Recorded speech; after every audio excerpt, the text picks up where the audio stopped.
On peut se douter peut-être que l'application a mal été faite, qu'il y a plein de bugs dedans. Tu vois Zoom, mais ça n'est ridicule. Là. C'est une dizaine de bugs en quelques jours. Est-ce qu'il peut y en avoir dans ça, c'est sûr? Allô?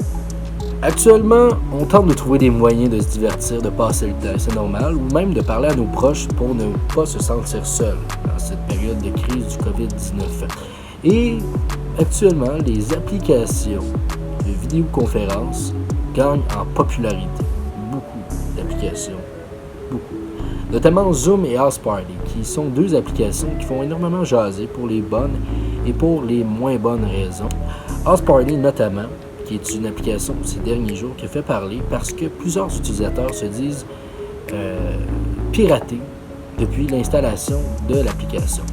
Notamment des comptes Spotify, PayPal, Instagram, peu importe le compte sur leur téléphone, ils ont été hackés. C'est le cas d'une Québécoise, j'y ai parlé au téléphone, Camille Remillard, qui a perdu son compte Spotify en l'espace de quelques jours après l'installation. On l'écoute à l'instant. Ah oui. Bon, j'ai reçu un texte à 5h26 du matin. Votre code Uber avec un code de 4 chiffres, ça pour ne plus recevoir de messages, info, non. Sauf qu'il était 5h26 du matin, je n'étais pas allée sur Uber ni Uber Eats depuis un bon moment. Fait que déjà là, je trouvais ça quand même assez dur de recevoir ce genre de texto-là à 5h26 du matin quand je suis pas allée sur Uber ni Uber Eats en fait. Fait que là, déjà, je trouve ça un peu louche. Là, la journée continue. J'avais pas encore supprimé House Party à ce moment. Bon, là, vers peut-être 4 heures, je m'en vais à l'épicerie. Donc, j'arrive dans ma voiture pour mettre de la musique. Donc, je mets Spotify, l'application. Puis, je vois que je ne suis pas connectée. Donc, là, je m'en vais sur... ça peut faire se connecter avec Facebook. Ça peut cliquer là-dessus. Puis là, ça dit « Erreur, veuillez rester plus tard ». Donc là, j'essaie de rentrer mon nom d'utilisateur, mes mots de passe. Là, ça marche pas.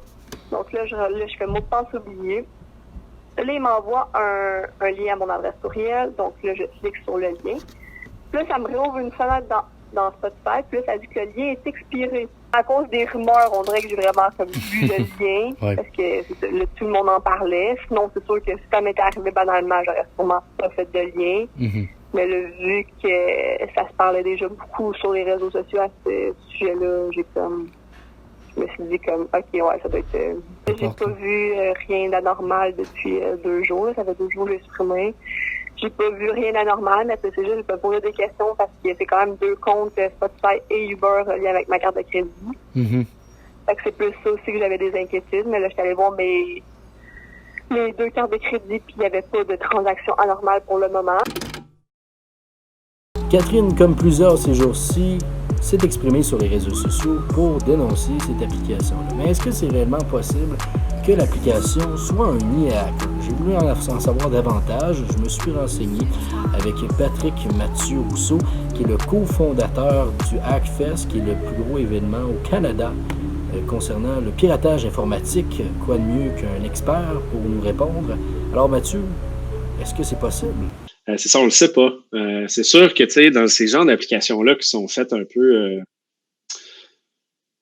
pas à la va-vite, mais tu sais, il y a généralement pas de personnes de sécurité dans ces applications-là là, qui sont faites. Tu sais, c'est pas une méga entreprise, des centaines de personnes qui ont développé ça, je crois. Là. Donc, en même temps, il y a un risque, mais tu sais, la majorité du monde, leur compte Netflix, c'est pas des mots de passe compliqués. Là. Fait que par défaut, c'est sûr que les personnes qui font des attaques pour voler les comptes de Netflix, ben là, il y a une augmentation parce qu'il y a plus en plus de monde qui vont s'acheter des comptes. Fait qu'il y a plus en plus de monde qui vont se faire pirater parce que le mot de passe est poche. C'est des mots du dictionnaire ou c'est relié à leur nom, peu importe là, leur mère, leur ami, leur chien avec les années de naissance. Quand c'est des trucs du genre, ça se guesse super vite. Là. N'allez pas être surpris, hein, en tant qu'utilisateur, on donne souvent des données. Ça fait partie de la game des applications. Et eux revendent nos données, ils se font beaucoup d'argent. Il faut vous lire, House Party, ils se démarquent encore plus que les autres.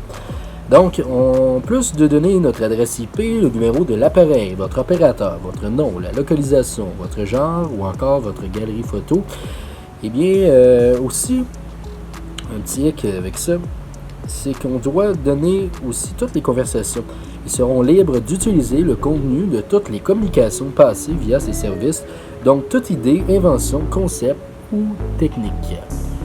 Alors, ça veut dire que si tu réussis à trouver un vaccin et tu communiques ça à tes amis, je te le conseille pas, eh bien, AskParley pourra prendre cette recette du vaccin et se faire de l'argent.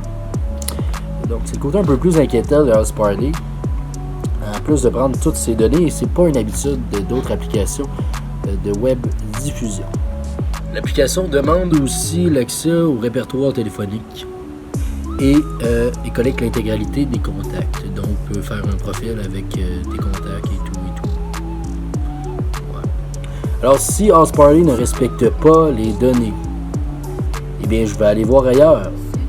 Non? Zoom, peut-être. Zoom est une application qui fait bien. En réalité, selon Patrick Mathieu, notre expert, c'est pas vraiment le cas. Du cas de Zoom, là, que présentement se fait démolir publiquement là, sur la place publique, je veux dire.